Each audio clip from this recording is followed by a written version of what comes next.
I flew halfway around the world, 13 hours, to surprise my mom for Thanksgiving, after paying off her $58,000 mortgage. But instead of a warm welcome, she called security on me. She told me that surprises are only for people who actually belong. I didn't say a word. I just left. No explanation. And later that night, with one click of a button, I set something into motion that no one saw coming. She had told me surprises were for those who belonged, staring at me like I was some stranger she didn't recognize. Not her son. Not the kid who used to mow lawns in sweltering heat just to help make ends meet. Not the man who emptied his savings to pay off her mortgage so she could retire early. No, to her, I had become nothing more than an inconvenience. That's why she called security. The thing is, I hadn't seen her in over 2 years. Work had kept me swamped. Long hours, constant travel, and building my own startup from scratch. But I never stopped helping. I covered her rent, fixed things around the house, and even paid off her mortgage last spring without telling her. I thought it would be the perfect gift: freedom. Security. Peace of mind. But my phone never rang. Not a single thank you. No, how have you been? Not even a simple text. I told myself she must have been too busy, maybe overwhelmed by everything. So when Thanksgiving rolled around, and I had a little time to spare, I booked a surprise flight from Zurich. 13 hours of travel, layovers, delays. I even picked up a bouquet of her favorite yellow roses and brought along a pumpkin pie from the bakery she loved. As the taxi pulled up to her house, I felt like a kid again, nervous, hopeful. I climbed the front steps, flowers in hand, my heart in my throat, and rang the doorbell. I could hear footsteps. The door creaked open. And there she was. My mom, looking just as I remembered her, hair pinned up in that perfect bun, glasses sliding down her nose, wrapped in a cardigan like armor. But her face didn't light up. Instead, her expression hardened. "What are you doing here?" she asked, her voice as cold as ice. "I'm here to surprise you," I said with a smile. "It's Thanksgiving," she replied, glancing over her shoulder. For the first time, I noticed the sound of laughter coming from inside, the voices I knew so well. My brother, my sister, their spouses. Kids. A celebration that I wasn't part of. "I flew all this way to see you," I said, swallowing the lump in my throat. "You should have called first," she said, almost dismissively. "I wanted to surprise you," I offered, but she stepped outside, shutting the door behind her. "Surprises," she said slowly, "are for people who belong here." I blinked. She didn't even look at me as she waved down a man in a security jacket who was standing by the gate. "He's not welcome," she told him, as though I were a trespasser. I couldn't move. I couldn't speak. The security guard hesitated before walking over. I think he expected me to make a scene, maybe shout. But I didn't. I just nodded. And I left.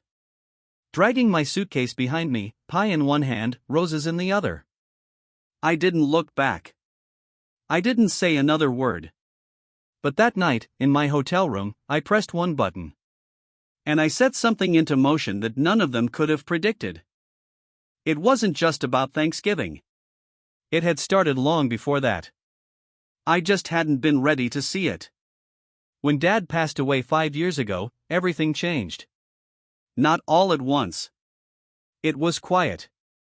Like a leak in the faucet that slowly flooded the whole house, but you never heard the drip. Back then, I did everything I could to support Mom. She was shattered, crying every night, unable to even get out of bed. I flew home, took unpaid leave, paid the bills, arranged the funeral. And I didn't ask for anything in return. I was the good son. The reliable one. The fixer. And for a while, it felt like the right thing to do. She called me her rock. My siblings, Rachel and Ben, barely lifted a finger. Ben posted a tribute to Dad on Facebook while I was cleaning out his garage alone. Rachel cried at the funeral, then took off early for a yoga retreat in Tulum. But I told myself, it's just grief. People act strange. Give them time. Then came the requests. They started small. Can you cover the water bill? Rachel's car broke down, and she can't afford the repair. Ben's startup is struggling, just needs a bridge loan. I kept saying yes. Over and over. Because that's what family does, right? What I didn't see at the time was that they weren't leaning on me. They were building a system. One where I was the ATM, and they were the VIP customers. 2 years ago, I paid off Rachel's $9,000 credit card debt. She cried on the phone, told me I saved her life.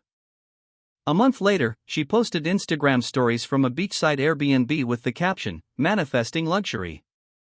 Ben? He needed $5,000 to launch a digital art gallery. NFTs are the future, he said. I never saw the money again. Or the gallery. And Mom? She played innocent. Sweet. Helpless. But she was the mastermind behind it all. The one forwarding me Rachel's Venmo requests with a sad emoji. The one who conveniently forgot to mention that she had co-signed Ben's third loan using my name, until the debt collectors started calling me in Switzerland. I confronted her once. Why didn't you tell me? I didn't want to stress you, she said. You're always so stable. You're the strong one. I almost believed her. Then, 3 months before Thanksgiving, I got a call from the bank. Congratulations, the woman said. Your mortgage payment has cleared. Your balance is now 0. I blinked. What mortgage? On the house in Pennsylvania, she said. A year ago, I set up a payment plan for Mom's house after she broke down over all her overdue bills. I didn't tell her I was doing it. Every month, I quietly sent $4,800, just like that. In total, I paid off $58,000. I thought that when she found out, she'd be overwhelmed with gratitude, that she'd cry. But this time, I imagined it would be tears of happiness. Instead, I never heard from her. No thank you, no how are you? Not a single word. 2 days later, Rachel texted me. Hey, Mom says the house is paid off. Guess that means you've got some extra cash now. Ben needs help with rent in LA. Not even a thank you. No acknowledgement of what I'd done. That moment, something shifted. Not in an obvious, dramatic way, but in a quiet, painful realization that I wasn't family anymore. Not to them. I wasn't her son. I was just a role to them. A walking credit card. So I stopped responding. But the messages kept coming. Ben emailed me a Google Doc titled Family Support Spreadsheet. The document listed the amounts I was expected to contribute over the next few months, like I was some kind of silent investor in their lives.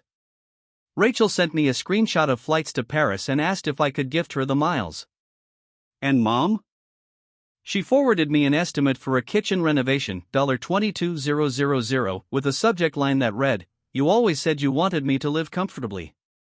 Not once did they ask how I was holding up. They didn't know I was struggling with insomnia or that I hadn't had a real break in years. They didn't know my company was hemorrhaging money, and I was skipping my own paycheck just to keep things afloat. They didn't ask. They didn't care. The only call I got from Mom that month was when my card didn't go through on her Amazon account. Your card must have expired, she said, annoyed. No, hey, how are you? Nothing. That's when I started planning my surprise. I thought maybe showing up unannounced would reset something. Maybe it'd remind her I wasn't just a number in her bank account. That I was her son. That I existed for reasons beyond what I could provide. I didn't tell anyone I was coming. I booked the flight. Got the flowers. The pie. I even rented an Airbnb nearby. But when I got there, and she saw me, all she said was, "Surprises are for people who belong." Then she called security. I spent that night back at the Airbnb, trembling with anger. There was this crushing weight in my chest like I was about to explode. I paced back and forth in that little room, until finally, I grabbed my phone. And I pressed one button. This wasn't just some petty tweet. I dumped everything. Receipts. Emails. The spreadsheet. I blurred the names, but I made sure the truth came through loud and clear. I wrote for hours. I didn't care about the aftermath. I had paid off Mom's $58,000 mortgage. I had flown 13 hours to surprise her for Thanksgiving. She called security on me and said, "Surprises are for people who belong." And I didn't say a word. I left. But that night, I pressed one button and set something in motion that none of them saw coming. It went viral in 6 hours. By morning, it had 50,000 likes. Strangers were calling me a hero. Others shared their own stories of toxic families and financial manipulation. Therapists were quoting my thread. Influencers were sending me DMs. A celebrity even retweeted it, saying, "Families don't get to exploit you just because you share blood." Then Rachel texted me. "Are you insane? Take that down." Ben followed up with 3 consecutive messages. "Dude, seriously, what's going on? You're ruining Mom's reputation. This is so low." Mom finally called me. I didn't pick up. For 3 days, I stayed silent. No reply to Rachel. No reply to Ben. No reply to Mom. But they didn't stop. The messages got more frantic. Then angry. Then desperate. "You've humiliated the family. This isn't how we fix things. Take that post down, or never come back here again." I wasn't planning to come back. But I wasn't done either. On the 4th day, Mom sent me a voice message. Her tone was calm but sharp. "Nice touch. Honey, I'm trying to be the adult here. You're clearly upset. But you've made your point, okay? Now it's time to clean it up. Rachel's job is in jeopardy. Ben's landlord saw the post, and now he's asking questions. And well, people at church are calling me." She paused, as if letting the weight of her words settle in. "Is that what you wanted? To shame your own mother in front of the entire internet?" I stared at my phone for what felt like an eternity. Then I called her back. She picked up on the first ring. "Oh, so now you're ready to talk?" "I'm coming over," I said flatly. "I'll be there in 30 minutes. She hesitated. "Wait, what do you mean, coming over?" "I mean unlock the door," I replied, then hung up. When I stood on that porch just days after she had slammed the door in my face, it felt different. It wasn't like I was walking back home. It felt more like I was stepping into a battlefield. Ben's car was in the driveway. Rachel's SUV was parked next to it. Perfect. I wanted them all there. Mom opened the door before I even had a chance to knock. Her face was tight, her arms crossed. Rachel was behind her on the stairs, glaring at me. Ben was in the kitchen, leaning on the counter, preparing for a confrontation. "Finally ready to apologize?" Rachel sneered. "Sit down," I said. No one moved. I said, "Sit down." They sat. I pulled out a folder. Paper. Old school. I laid out printed screenshots, payment records, bank transfers, everything. "This," I said, tossing it onto the table, "is every dollar I've given this family in the last 6 years." Mom glanced at it, then quickly looked away. "You think I made you look bad online?" I asked, my voice steady. "I've been cleaning up after you people for years. Quietly. Without a single complaint. While you mocked me behind my back. You want to know what's truly embarrassing? That it took me going viral for any of you to realize just how disgusting this has all become." Ben scoffed. "You're acting like we forced you into this. You offered to help." "No," I snapped, the anger building up in my chest. "I was manipulated. There's a difference. You always played the we're family card whenever you needed cash, but when I showed up at your door with flowers and pie, all I got was a visit from security." Mom's voice started to rise. You humiliated us. I turned to her, my eyes burning with frustration. No, you humiliated yourself. I paid off your $58,000 mortgage, and you couldn't even send me a simple text. You went ahead and organized an entire Thanksgiving dinner, acting as if I didn't even exist. Her lips curled into a sneer. You always act like the victim. I couldn't help but laugh. No, I said. I acted like a son. You treated me like I was just some kind of investment. And when I stopped bringing in the returns, you slammed the door in my face. Rachel slammed her glass down in fury. You don't get to judge us. Just because you make more money doesn't mean you're any better than us. No, Rachel. I'm not claiming to be a saint, but I'm also not your personal cash machine. Ben stood up, trying to make himself look bigger than me. You think money makes you better than us? No, I said, standing to meet him. I'd die for you, but this opened my eyes wide. Then I dropped the bombshell. I spoke to an attorney. The room fell into silence. Mom blinked, confused. About what? I pulled out a second envelope. Remember co-signing on Ben's loan without telling me? That's called financial fraud. Ben's face went white. I'm not pressing charges for now, but that loan? It's officially yours. I had it reassigned. You're welcome. He opened his mouth, but the words wouldn't come out. He sat back down, defeated. Rachel looked at me as though I had sprouted horns. You're being petty. Vindictive. No. I'm setting boundaries, I said, looking around the table one last time. This was never about money. It's about respect. And none of you have shown me a single ounce of it. Mom shook her head like I was some brat throwing a tantrum. You've made your point. Are you happy now? No, I said firmly. But I will be. I grabbed my phone and opened my banking app. One tap. Transfer? Cancelled. Automatic payments? Gone. Apple Pay to Mom's Amazon account? Disconnected.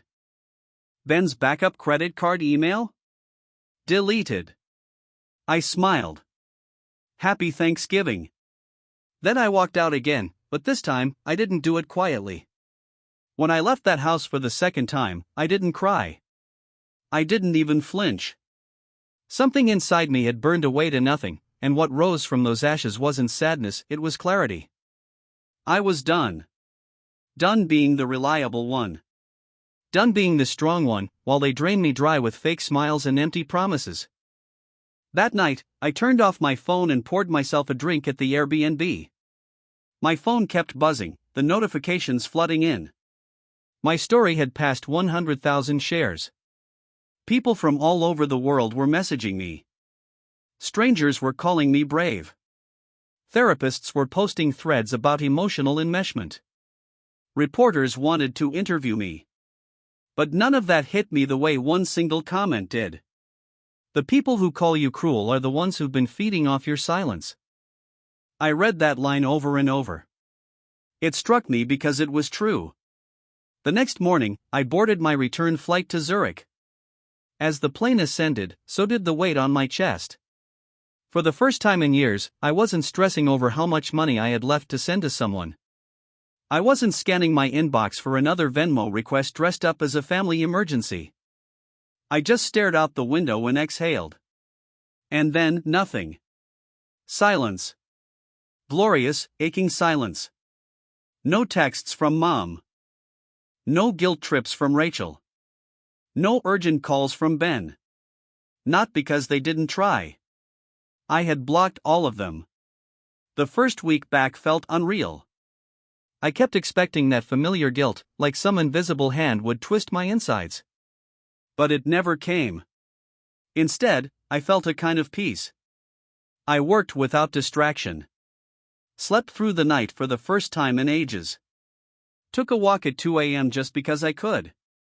I even booked a weekend retreat in the Alps. Nothing extravagant, but the kind of thing I used to tell myself I didn't have time for. But chaos doesn't fade quietly. 2 weeks later, Rachel tried to go public.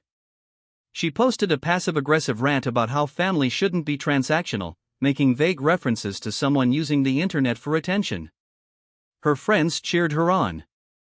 But, unfortunately for her, the internet wasn't buying it. Screenshots of her old messages were leaked, ones where she openly bragged about milking her rich brother like a cash cow. That post was deleted within 24 hours. Ben didn't say a word online. But I knew he was spiraling when I got a call from a blocked number. It was his boss. Apparently, Ben had listed me as a professional reference, and someone had found the viral thread. Is all of this true? The guy asked. I didn't say yes. I didn't say no. Ben got fired that same week. Mom, as expected, dug in her heels. Friends told me she was going around telling everyone I had lost my mind and turned against the family. She even hosted a small dinner at her house, same table, same turkey, fewer guests. I saw a photo. She looked exhausted. Worn down. For once, it felt like no one was pretending. But then something unexpected happened. People from the extended family started reaching out, not to criticize me, but to thank me. One person I barely knew sent me a message. I've always admired how you handle things. Now I finally understand how much they've put on you. A cousin in Ohio messaged me too. When I read your story, I cried. I'm going through the same thing with my parents. You gave me the courage to stand up for myself. Even Mom's sister, who hadn't spoken to her in over a decade, sent me a message. Your mom did the same thing to me. I just didn't have the strength to walk away like you did. That's when it hit me. I hadn't torn the family apart. I just peeled back the layers and exposed what was already rotting beneath. The money was never the problem. It was the entitlement. The drama. The way they only gave love when it came with a string attached. Without my money, they were no longer bound by anything. I had been the glue holding them together. And when I removed myself, the cracks widened and the whole thing started to fall apart. But the real surprise came 3 weeks later. I was at work when my assistant popped her head in. Someone downstairs is asking to see you, she said. He says he's your brother. I froze. Which one? I asked. He didn't say, but he looks rough. It was Ben. I met him in the lobby. I stood there, arms crossed, staring at him. He looked destroyed. His hair was unkempt. His eyes were hollow. He had clearly lost weight. No more smug smile. No rehearsed words. He just looked up at me and quietly said, I messed up. No deflections. No excuses. Just 3 words that hung in the air. I stayed silent. He swallowed hard. I lost my job. Rachel won't talk to me. Mom's acting like she's the one who's been betrayed. I kept my gaze on him. I know I can't undo it, he said. But I wanted to tell you something. He pulled out his phone and showed me a screenshot. He'd paid off the full loan balance he co-signed with my name. No help from Mom. No help from Rachel. Just him. I'm trying to fix what I can, he said. And I'm not asking for anything. I just wanted to say I'm sorry. I didn't hug him. I didn't cry. But I nodded. And that was enough for me. I didn't go back. Not for Christmas. Not for birthdays. Not even when Mom, in a rare moment of vulnerability, accidentally sent me a blurry picture of an old family album with the message. Some memories are priceless. I left her on read. And you know what? I didn't feel an ounce of guilt. Because for the first time in my life, I had no need to explain myself. I wasn't the bad guy here. I was the one who stopped keeping the faucet running while everyone else screamed that it was their birthright to have the water. I used to think family meant unconditional love. Now I see it's about something else. Some families want unconditional access. Access to your time. Access to your money. Access to your silence. And when you pull that access away, they don't miss you. They miss what you were doing for them. My mom didn't miss me. She missed the mortgage being paid on time.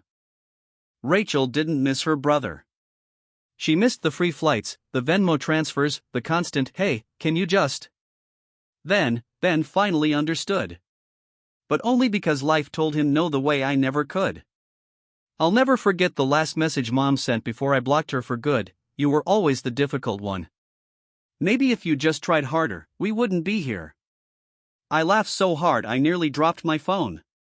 I tried harder than any of them. I tried so hard I ended up paying for 3 lives that weren't mine, and they still had the nerve to call me selfish when I finally chose myself. And here's the twist they'll never admit: they needed me more than I ever needed them. Because now? I'm thriving. I sleep.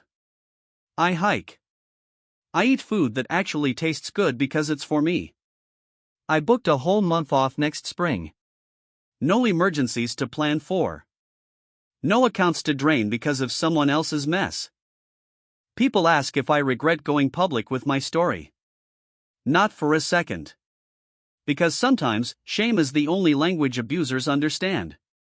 They didn't care when I was silently drowning. But when I finally stood up and said, "I'm taking control," the world heard me. And they hated it. They didn't lose their golden goose. They lost the version of me that silently tolerated being taken for granted. And I didn't burn bridges. I just stopped building them alone. Let them put in the effort to build their own next time. Let them bleed for someone else. As for me, I'm free. And I'm never coming back.